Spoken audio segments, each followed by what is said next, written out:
오늘은 나를 기쁘게 하는 것이 무엇인가, 그리고 나는 어떤 일에 가장 기뻐하는가에 대한 내용을 가지고 함께 말씀 나누도록 하겠습니다. 나는 언제가 제일 기쁜가를 거꾸로 질문을 던져서, 나는 언제 기분이 제일 나쁜가, 나는 언제 제일 불쾌한가. 사람마다 불쾌하게 여기는 요소들이 뭐 한두 가지씩 다들 있을 거라고 생각하는데, 나는 언제 불쾌한가.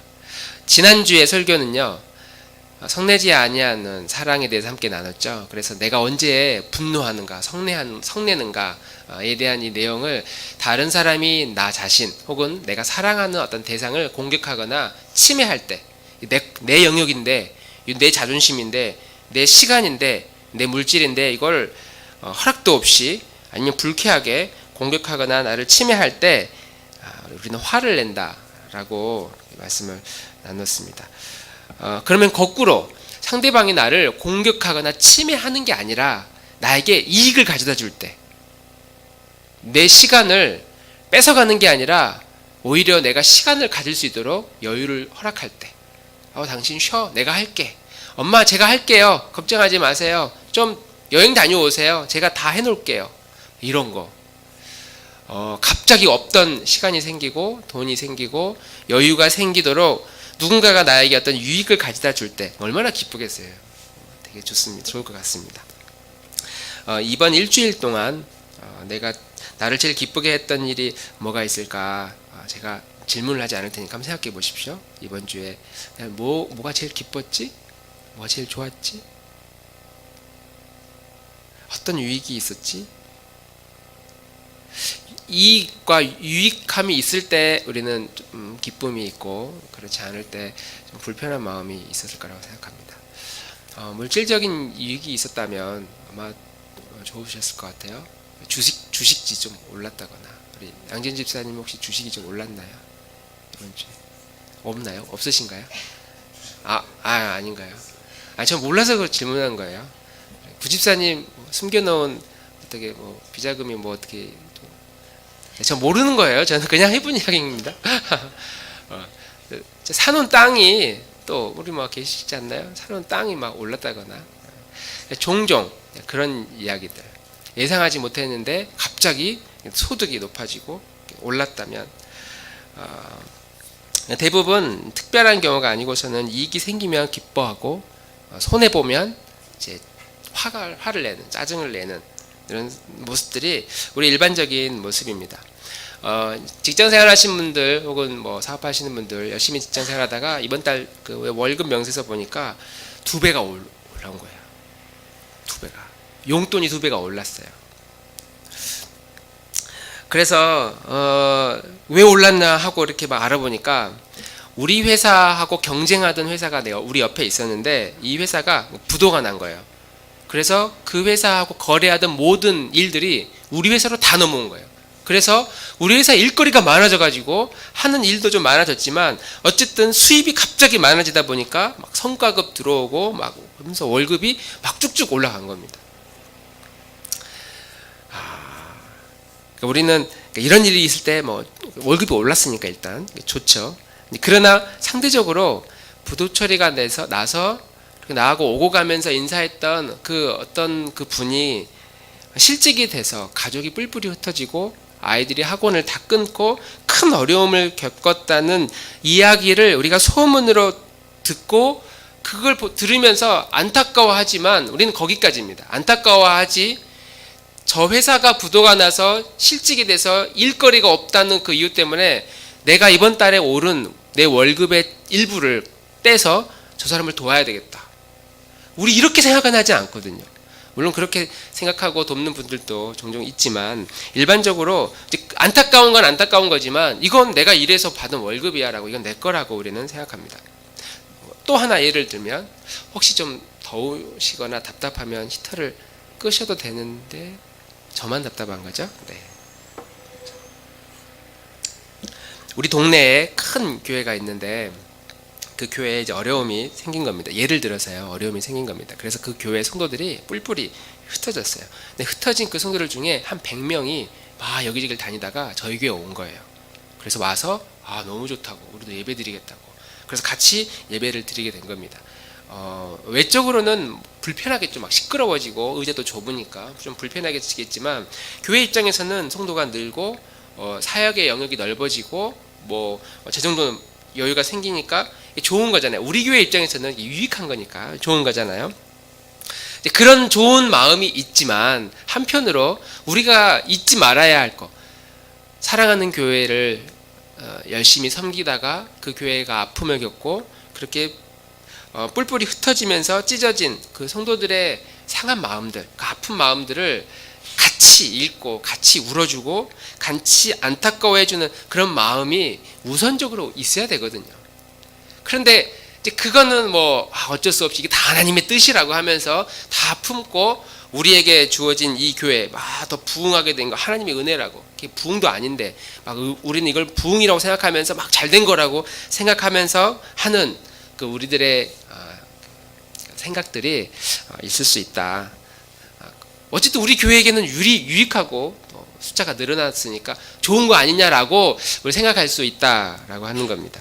일단 우리에게 이익이 되고 유익하면 그건 우리에게 기쁨을 가져다 주는 것이다라고 생각하고 그것이 우리가 일반적으로 생각하는 유익의 모습입니다.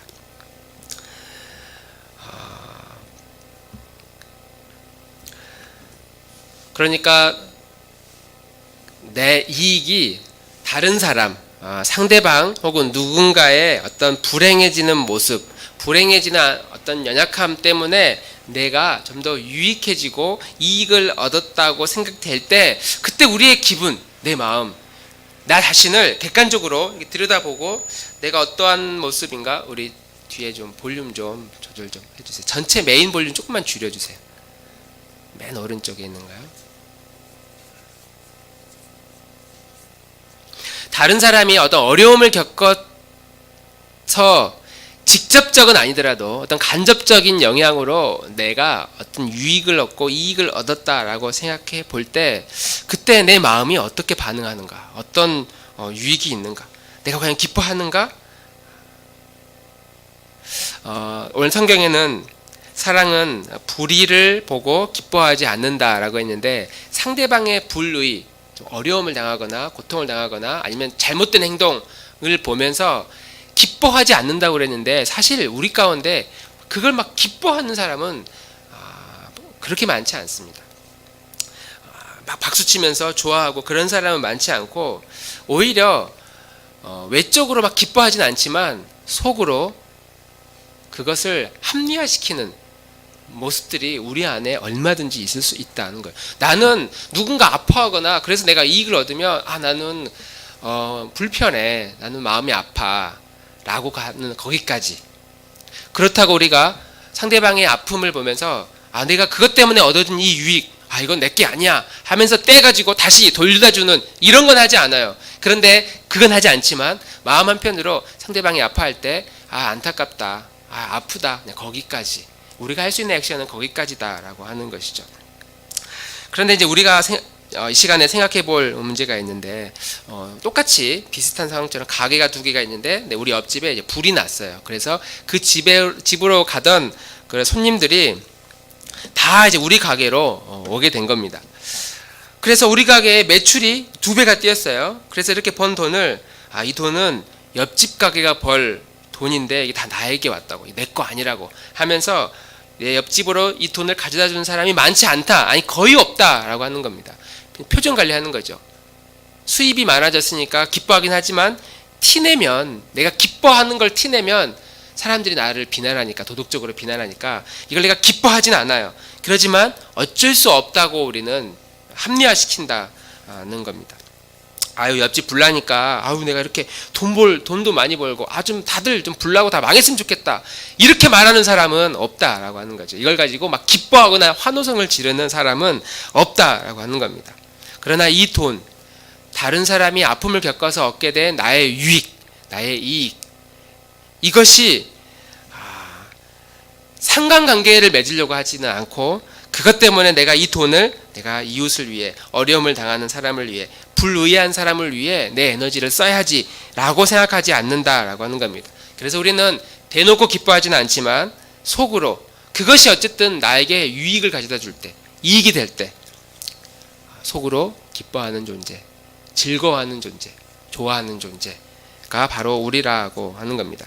고린도 교회가 지금 그런 비슷한 상황이었습니다. 고린도 교회는 경제적으로 여유가 많은 동네였고 성적으로도 음란한 동네였고 쉽게 죄를 지을 수 있는 그런 동네였어요. 그래서 예수님을 믿고 교회를 다니기 시작했지만 여전히 이 노출된 이 불의한 환경에 너무나 쉽게 유혹을 당하는 겁니다.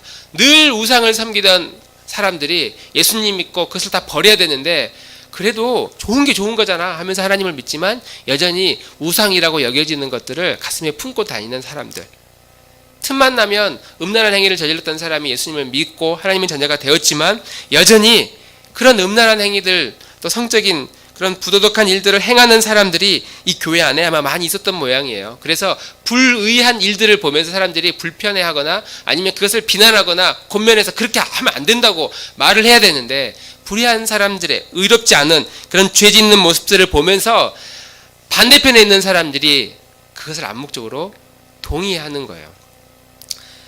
저 사람이 지은 죄, 저렇게 죄를 지으니까 나도 이런 다른 죄지만 나도 이런 죄 짓는 거 괜찮겠구나 하면서 합리화시키는 모습들, 안도감을 갖는 모습들이 이 교회 안에 많이 생겨나게 되었다는 겁니다. 우리 운전하시는 분들이 계시잖아요. 이제 신호등을 이제 막 가고 있는데 신호등이 노란색이 이제 막 바뀌어서 인간적으로는 멈춰야 되는데 내 옆에 차가 갑자기 속도를 부웅 하면서 막 내기 시작합니다. 그럴 때 우리 이제 막 고민되거든요. 내가 여기서 브레이크를 밟아야 되느냐, 나 똑같이 브레이크를 밟아야 될지 엑셀을 밟아서 빨리 지나가야 될지. 그런데 망설이고 있는 그 0.1초의 순간 내 옆차가 속도를 부웅 하면서 지나가면 갑자기 아이고 나도 빨리 가야 되네 하면서 지나가는 용기를 가져다 주잖아요. 내가 죄를 지을까 말까 망설이고 있는데 내 옆에서 의롭지 않은 불의한 죄를 짓는 순간 그 옆 사람의 죄는 나에게 엄청난 용기를 가져다 줍니다. 그리고 내가 짓는 이 죄를 합리화시키는 그런 것으로 다른 사람의 불의함을 기뻐한다는 거죠. 막 와 하면서 환호성을 지르는 게 아니라 상대방의 불의한 모습들을 보면서 나도 해도 되는구나 하면서 소극적으로 다행이다 하는 안도감을 가져다 주는 것이 상대방의 불의함, 그리고 그것을 기뻐하는 우리들의 모습이다는 것이죠. 교회를 열심히 신앙생활 하다가 내가 예배는 절대 안 빠져야지 라고 하고 있는데 내 옆에 사람이 한두 명 예배를 빠지고 자기의 시간을 가져요. 그러면 그게 그렇게 하면 안 돼 라고 말을 했지만 한편으로 나도 한번 기회가 될 때 교회 한번 빠지고 가도 괜찮구나, 우리 이런 생각을 가져다 준다는 것이죠. 누군가의 불의한 모습들이 나에게 용기를 주는 것으로 우리는 기뻐할 수 있다는 것입니다. 제가 고등학교 1학년 때 중간고사를 앞두고 있는데요. 저희 고등학교가 목포 지역에서 꽤 공부를 잘하는 학교에서 두 번째, 첫 번째는 아니고 두 번째 고등학교였습니다. 그래서 공부를 정말 잘하는 친구들은 없었는데 공부를 완전히 말아먹거나 포기한 학생들은 못 와요, 이 학교를. 그러니까 우리 학교 다닐 때 공부를 열심히 해도 항상 중상위권, 잘하지도 못하고 그렇다고 공부를 포기한 학생들도 아닌 그런 학생들이 모여서 공부를 하니까 다들 공부를 하긴 하지만 또 뭐 비슷비슷해요. 그래서 다들 착한, 노력하지만 성과가 잘 나지 않는 그런 친구들이 저희 학교 고등학교 친구들의 그런 분위기였습니다. 중간고사를 앞두고 있는데 교탁 맨 앞에 앉아있던 한 학생이 선생님이 펼쳐놓은 책을 우연히 이렇게 이제 맨 앞에 앉아있으니까 교탁은 낮고 앉아있다가 이렇게 본 거예요. 뭐가 써 있으니까 저게 뭐지? 하면서 이렇게 봤는데 세로로 숫자가 2531257 이렇게 쭉 써 있는 걸 이렇게 본 겁니다. 그러니까 순간적으로 중간고사 답인 것 같다고 판단을 한 거예요. 선생님이 들어와서 판사를 하는 그 순간 그 친구가 그것을 보고 10개 정도를 외웠어요. 한 12, 3개 정도 쭉 외운 거예요. 번호니까 외운 겁니다. 그리고 선생님이 나가고 그 순서대로 나온 그 답이 반을 돌기 시작했습니다. 요즘으로 치면 범죄잖아요. 요즘 모 여고에서 이 문제 때문에 난리가 났잖아요.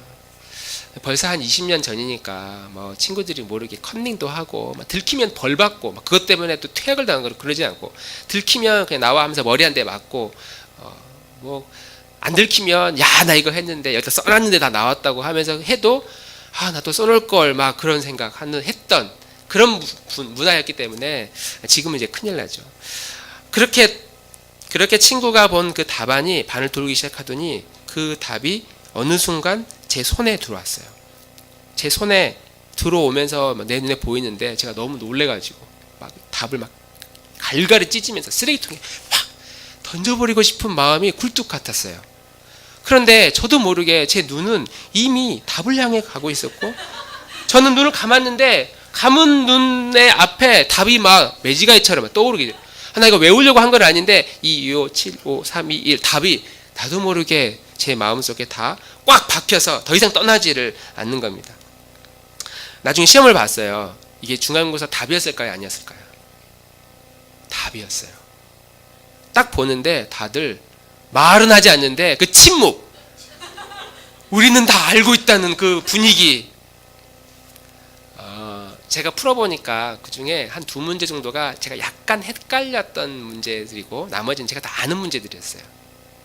제가 이렇게 합리화를 하고 있는 제 모습을 발견한 거예요. 이미 그것 자체가 잘못된 거잖아요. 그런데 문제를 읽고 나서 다 풀고 나서 제 스스로 이거는 옳지 않은 행동이지만 아니야 나 이미 다 아는 문제야 이거 답을 안 봤어도 나는 이거 풀 수 있었어 라고 제 스스로를 합리화하고 그리고 이거 나만 본 게 아니라 다른 친구를 다 봤어. 내가 나쁜 게 아니라 이거 어쩔 수 없는 거지. 모두가 다 그랬는데 그러면 이거 시험 다시 봐야 되는데 어쩔 수 없지 라고 합리화하는 제 모습을 시험이 끝난 다음에 보게 됐습니다. 말씀 준비하는데 문득 그 생각이 나는 거예요. 누군가가 불리한 모습들, 죄를 지으면 그거 안 돼, 당신 그렇게 하면 안 된다고 말을 해줘야 되는데 그런 게 아니라 그것이 나에게 올 유익을 생각하니까 막 좋아하거나 야 너 최고다라고 말하진 않지만 암묵적으로 눈을 감은 척하지만 한눈으로 이미 쳐다보고 있는 약간 제 모습을 보게 됐습니다.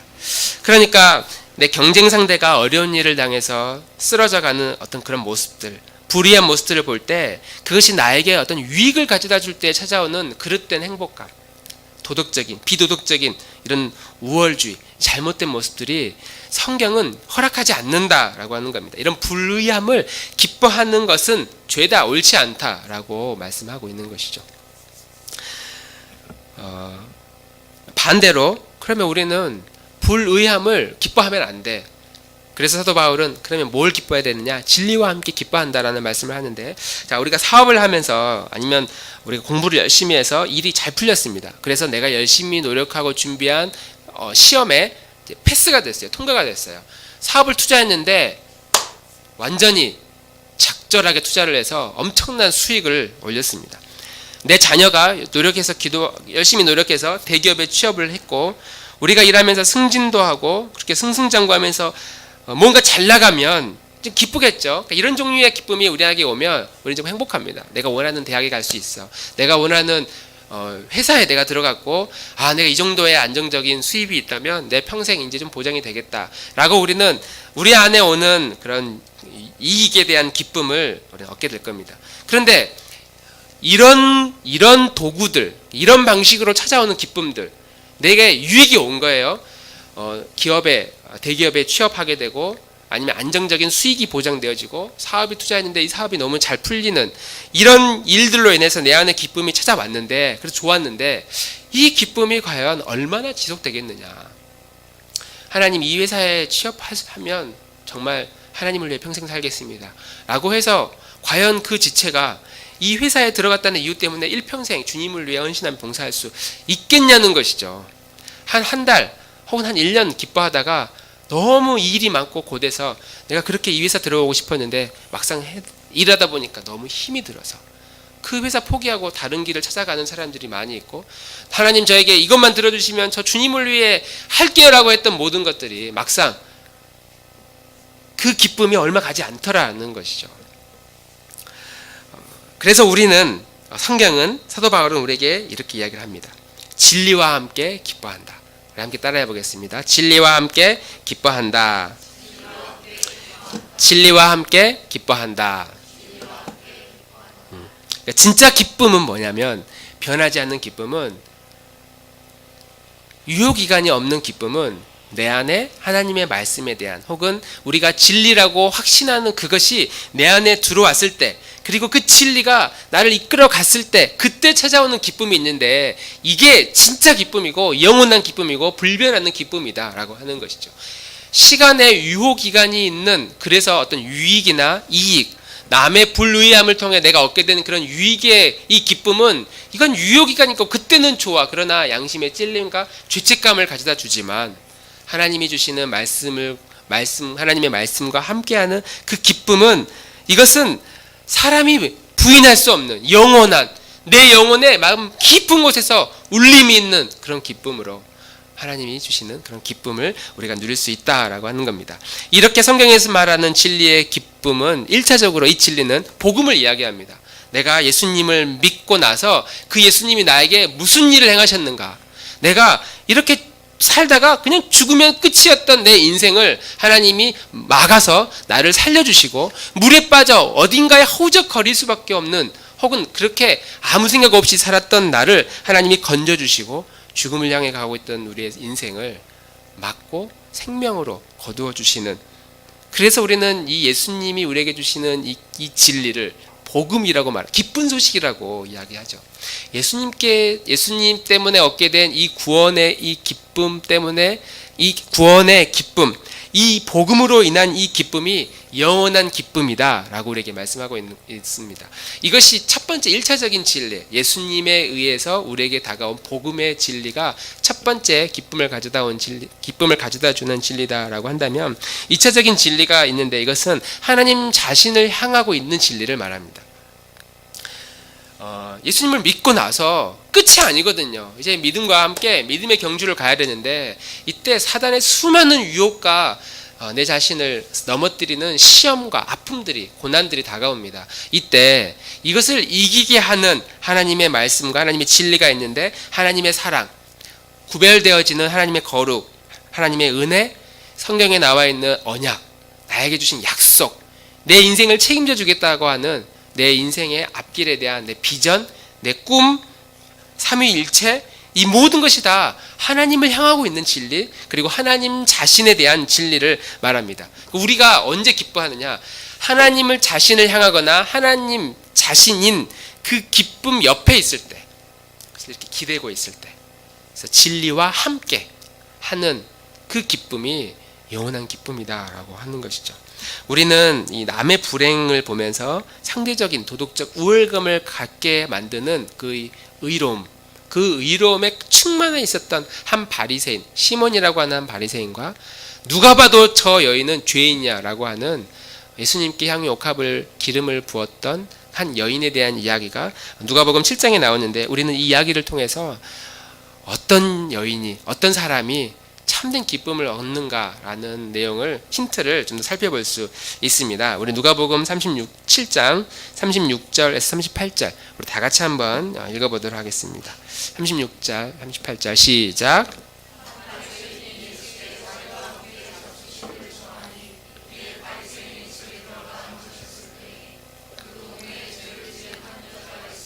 예수께서 바리새인의 집에 앉아 계심을 알고 향유 담은 옥합을 가지고 와서 예수의 뒤로 그 발 곁에 서서 울며 눈물로 그 발을 적시고 자기 머리털로 닦고 그 발에 입 맞추고 향유를 부으니.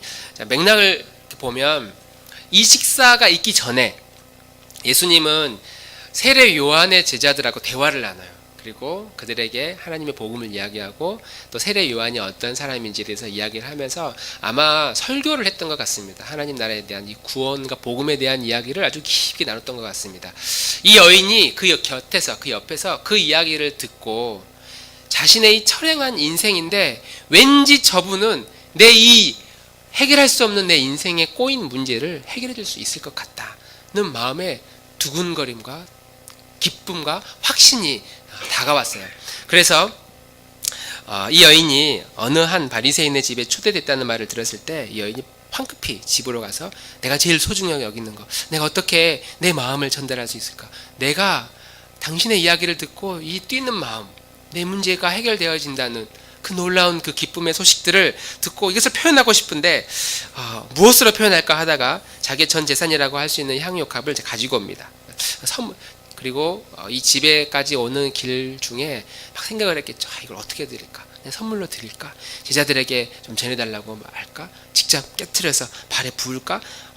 그런 마음으로, 엄청 떨리는 마음으로 예수님이 계시는 그 집으로 이제 들어간 겁니다. 그렇게 뻘쭘하게 두근거리는 마음으로 앉아 계시는 예수님을 향해 딱 갔는데, 예수님하고 이 여인하고 눈이 딱 마주친 거예요. 마주치는 순간 내가 뭘 해야지, 그분 앞에 뭐라고 이야기해야지 라고 생각했던 게 아무것도 생각이 안 나면서 그 자리에서 눈물이 펑펑 터진 거예요. 남들이 알지 못하는 내 서러움을 저분은 나를 다 알고 있는 그 눈빛, 그것을 읽으면서 그 자리에 눈물이 펑펑 터지면서 엎드려, 발 아래 엎드려 눈물 콧물 벙벅이 되면서 통곡하면서 예수님의 발에 눈물이 다 그 발이 눈물로 다 젖을 정도로 눈물을 흘리며 우는 겁니다. 우리는 이런 모습을 상상하면 막 간증거리가 있는 막 은혜가 넘치는 그런 장면이라고 상상하는데, 정반대의 상황이에요. 예수님 입장에서는 지금 굉장히 난처한 입장입니다. 예배를 드리고 있는데 우리 한 자매가 뒤에서 오늘 처음 왔어요. 딱 보니까 완전 미니스커트에 우리가 일반적으로 입을 수 없는 쫙 달라붙는 그런 옷을 입고 머리는 빨간색 염색을 하고 루즈를 쫙 바르고 화장을 하고 예쁘게 온 자매가 예배를 드려요. 끝나고 나서 제 앞에 막 걸어오더니 갑자기 제 손을 잡더니 갑자기 펑펑 울면서 저한테 제 손을 잡고 놓지도 않고 막 그러면서 막 그냥 울기 시작하는 거예요. 통곡을 하면서. 그 순간 제가 일단 손 놓고 이야기하시라고, 죄송한데 누군지는 모르겠지만 앉으시라고 막 해도 울음을 멈추지 않고 운다면, 여러분들 가운데 아니 저 자매가 목사님하고 아는 사람인가 봐, 누구지? 하면서 막 옷차림을 보면서 저 사람이 하면서 얼마나 저를 막 그 은혜스러운 모습으로 보는 게 아니라 무슨 일이 있었나 하면은 그런 불편한, 그런 난감한 그 상황이 지금 예수님 곁에서 펑펑 울고 있는 이 여인의 이 모습이었다라고 하는 것이죠. 그것을 이렇게 낭만적으로 보지 않아요. 그리고 이 예수님을 집에 초대했던 바리새인은 그 순간부터 내가 사람을 오늘 잘못 초대했나 하는 이런 편견을 갖기 시작합니다. 예수님이 굉장히 오해받을 수 있는 상황입니다. 외간 여인이 남성의 발을 잡고 직접 자기 머리털로 닦아준다는 거. 당시 손님이 집에 오면 발을 닦아주는 건 종이 하는 역할이었어요. 천한 신분을 가지고 있는 사람이 했는데, 다른 여인이 예수님의 발을 닦는 모습, 그것도 자기의 그 비싼 향유를 부어가지고 다리를 닦고 입을 맞추고 또 다리를 닦고 또 입을 맞추고, 이것을 지금 무한만 하고 있는 거예요. 울면서 지금 다리를 잡으면서. 그러니까 분위기는 쏴한 분위기였는데, 지금 이 여인은 자기가 예수님을 향해 할 수 있는 모든 사랑의 고백을 막 이렇게 해야지 저렇게 해야지, 이렇게 계획은 다 이미 끝난 거예요. 그냥 본능적으로 사랑하고 싶은, 사랑하는 그 마음을 다 지금 표현하고 쏟아내고 있는 겁니다. 제일 비싼 거, 이게 지금 얼마짜리냐 이런 거 계산 못해요. 그냥 다 부어버리고 막 눈물이 나니까 온몸으로 눈물을 쏟고, 막 예수님 발에 눈물 콧물 범벅이 됐으니까 그걸 긴 머리로 다 닦아드리고 있고, 그러면서 이것을 무한 반복하면서 이 여인이 할 수 있는 사랑을 표현하고 있는 겁니다. 이 상황을 지켜보고 있던, 이 집을 초대했던 바리새인 시몬이라고 하는 이 바리새인이 지켜보니까 기가 막힌 겁니다. 저 여인 딱 봐도 직업이 뭔지, 무슨 일을 하고 있는 사람인지 다 알 법한 그 더러운 직업을 가지고 있는 여인이 내 집에 들어온 거예요. 그것도 모자라 내가 초대한 손님 발 앞에서 그 죄 많은 불경한 손으로 그 예수님을 만지면서 닦아내고 있는 그 모습을 율법을 지키는 이 바리새인의 입장에서는 굉장히 불결한 것이라고 생각을 한 겁니다. 그래서 막 마음 같아서는 막 불처럼 화내면서 당장 나가라고, 내 집에서 지금 뭐 하는 짓이냐고 이렇게 소리를 질러야 되는데 체면이 있잖아요. 그리고 나는 너하고 당신 같은 여인과 상종하지 않는 난 바리새인이라고, 체면이 있지 하면서 그럴 법하게 이 여인에 대해서 이야기를 하는데, 그 여인도 예수님께 직접 대놓고 예수님, 여인은 죄인이니까 나가라고 하시죠, 이렇게 말하지 않고 속으로만 생각합니다. 그렇게 말하는 것조차도 내 신분에 걸맞지 않다라고 생각하는 것이죠. 그래서 39절에 이렇게 생각합니다. 같이 39절 읽겠습니다. 시작. 예수를 청한 바리새인이 그것을 보고 마음에 이르되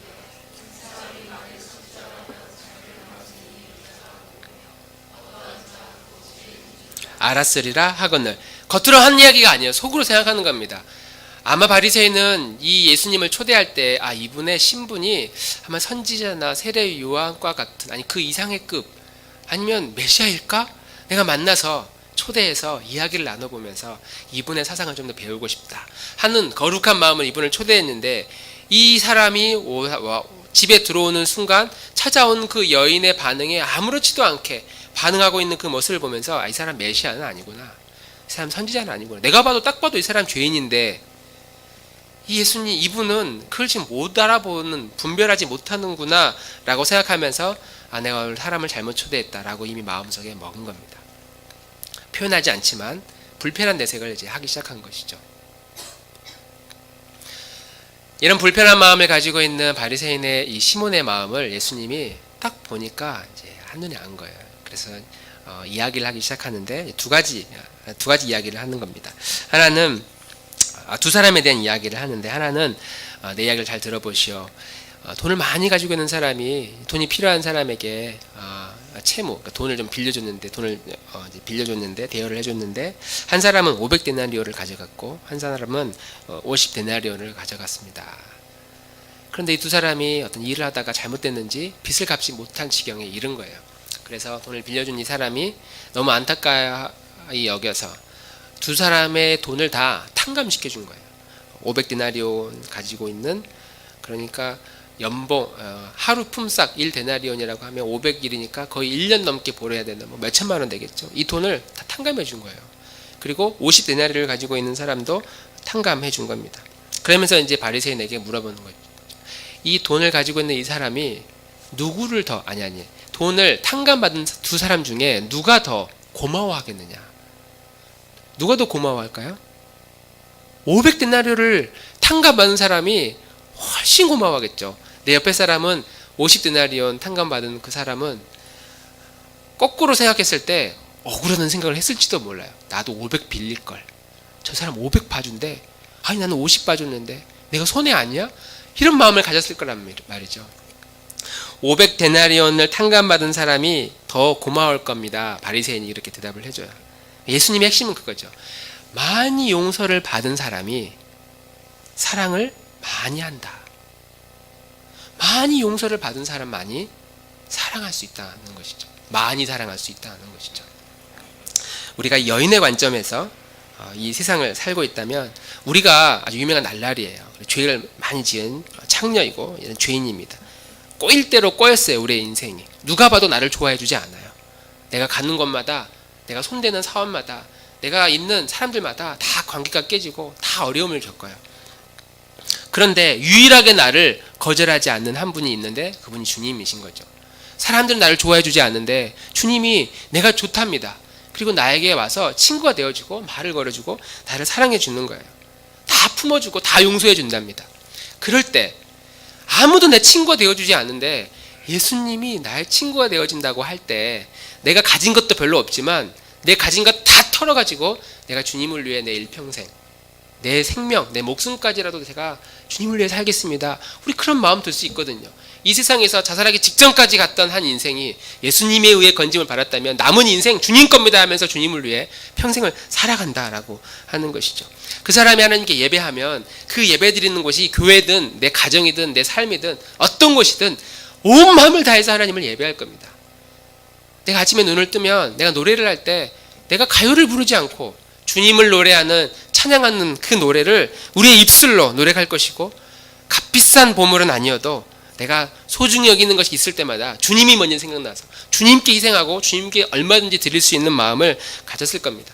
종의 마음으로 주님이 원하는 그 일을 무릎 꿇고 주님 앞에 엎드릴 수 있는 태도를 늘 가졌을 겁니다. 만약 우리가 이 여인과 같이 모든 것을 다 탕감받은, 용서받은, 아무도 나를 용서해 주지 않는데 주님이 나를 용서해 준 사람이라고 하나님의 탕감을 많이 받은 사람이라고 여긴다면 그냥 이렇게 예배드릴 수 없는 거죠. 더 뜨거운 마음으로, 더 간절한 마음으로 하나님을 찾고 예배하는 그런 예배자가 될 수 있다는 것이죠. 그런데 우리가 이 여인의 관점이 아니라 자, 이제 바리새인이 되었어요. 지금 우리가 바리새인입니다. 우리는 교회도 안 빠진 사람들이에요. 우리는 신앙생활을 한 지 5년, 10년 이상 된 겁니다. 이번 주 살고 보니까 내가 누구에게 사기를 치거나 누구를 미워하는 적도 별로 없고, 그냥 뭐 누군가가 도움을 요구하면 뭐 적당히 도와주면서 착한 일도 하면서 살아온 사람입니다.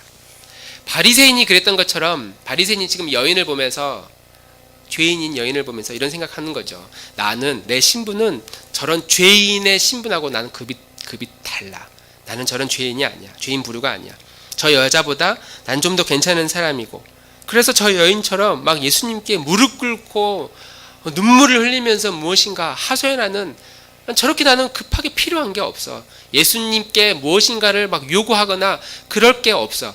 뭔가 있을까 하고 초청했는데 이 분위기 보니까 내가 당신께 얻을 수 있는 유익은 별로 없다고 생각하는 바리새인의 이 모습과 같이, 우리가 만약 이 바리새인의 모습이라면 일주일 동안 내 주변에 이 여인과 같은 사람들, 죄인들, 교회도 안 다니는, 나를 힘들게 하는, 나를 불편하게 하는 연약한 사람들, 아픈 사람들, 상처받은 사람들, 외로운 사람들, 그런 사람들을 향해 우리가 얼마나 손을 뻗으며 그들을 얼마나 도왔으며 그들을 위해 얼마나 기도했으며 가장 힘겨운 시간을 보내고 있는 이들을 얼마나 내 마음을 다해 그들에게 도움의 손길을 보내주었는지. 그냥 속으로 생각하는 거죠. 사업을 저렇게 하니까 사업이 안 되지. 공부를 저렇게 하니까 대학 떨어지지. 저렇게 행동하니까 사람들이 싫어하지. 우리가 가지고 있는 온갖 편견들, 온갖 판단들이 우리 안에 있다는 것이죠. 그리고 나는 저렇게 행동하지 않고 나는 이렇게 행동하니까 이 정도 한다. 이 정도 살고 있다. 나는 저런 부류가 아니야 라고 하는 이런 영적인 교만함들이 얼마든지 우리들에게 있을 수 있다라고 하는 겁니다. 예수님이, 사도 바울이 오늘 이야기를 하고 있어요. 사랑은 불의함, 불의를 보고 기뻐하지 않는 것이고요. 진리를 보면서 막 기뻐하는 것이 이게 사랑이랍니다. 그래서 사랑해야지. 불의를 보면서 나 저 기뻐하지 않아. 그리고 진리와 함께 막 기뻐해야 되는데, 우리 고린도전서 13장 말씀 읽으면서 좀 그런 생각 들지 않습니까? 왜 내 안에 사랑이 이렇게 좋은 건데, 사랑은 이런 건데, 사랑은 이렇게 하지 않는 건데 라고 말은 하지만, 그런데 왜 나에게 이런 사랑이 없지? 왜 나에게 이런 마음이 없지? 이렇게 사모하는 마음이 별로 없지? 이렇게 살아야 되겠다. 나 이런 마음을 갖고 싶다라는 마음이 왜 나에겐 별로 안 드는 것이지? 우리 이렇게 생각할 수 있다는 것이죠. 오늘 시몬에게 예수님이 말씀하고 있는 것입니다. 너가 얼마나 많은 용서받은 경험을 가지고 있느냐. 예수님 당신이 정말 필요합니다. 얼마나 그런 마음을 가졌느냐. 탕감받은 이 두 사람에 대한 비유를 들려주면서 핵심을 찌르고 있는 거예요. 너는 지금 내가 필요 없다고 여기지만 사랑을 많이 받은 사람은 죄에 대한 탕감을 많이 받아본 경험을 가지고 있는 사람만이, 그 말은 내가 얼마나 죄가 많은 존재인지를 얼마나 가지고 있느냐, 내가 얼마나 불의한 사람인지, 남의 불의함을 보면서 암묵적으로 나는 괜찮아, 난 저런 사람이 아니니까 라고 하면서 나의 의로움을 합리화시키는 모습이 아니라, 예수님의 말씀을 듣고 보니까 내가 얼마나 죄가 많은 사람인지, 내가 얼마나 불의한 사람인지, 내가 얼마나 용서받기 힘든 죄를 가지고 있는지를 경험한 사람, 그래서 그것을 용서받은 사람만이 주님을 사랑할 수 있다라고 하는 것이죠. 그리고 그러한 주님의 그 가르침, 그 진리 안에서 주님의 이 진리를 가까이 하고 있을 때 느껴지는 그 말로 다 할 수 없는 그 기쁨, 그 기쁨이 내 안에 들어왔을 때 내가 주님을 향해 드리는 것이 하나도 아깝다고 여겨지는 것이 아닙니다.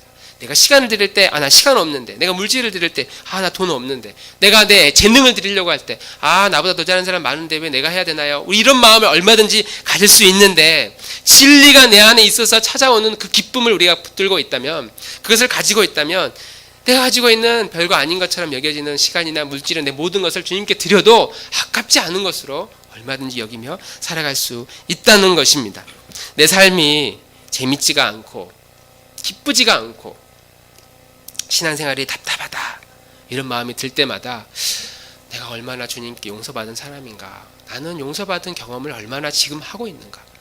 근데 보니까 용서받은 것이 별로 없다는 느낌이 들 때마다 우리는 바리새인 시몬의 이야기를 우리는 생각을 해야 되고, 만약 우리가 용서받은 것이 많이 있다면 하나님 앞에 은혜를 구하면서 주님이 정말 필요합니다. 주님이 정말 필요합니다. 하나님의 은혜가 필요합니다.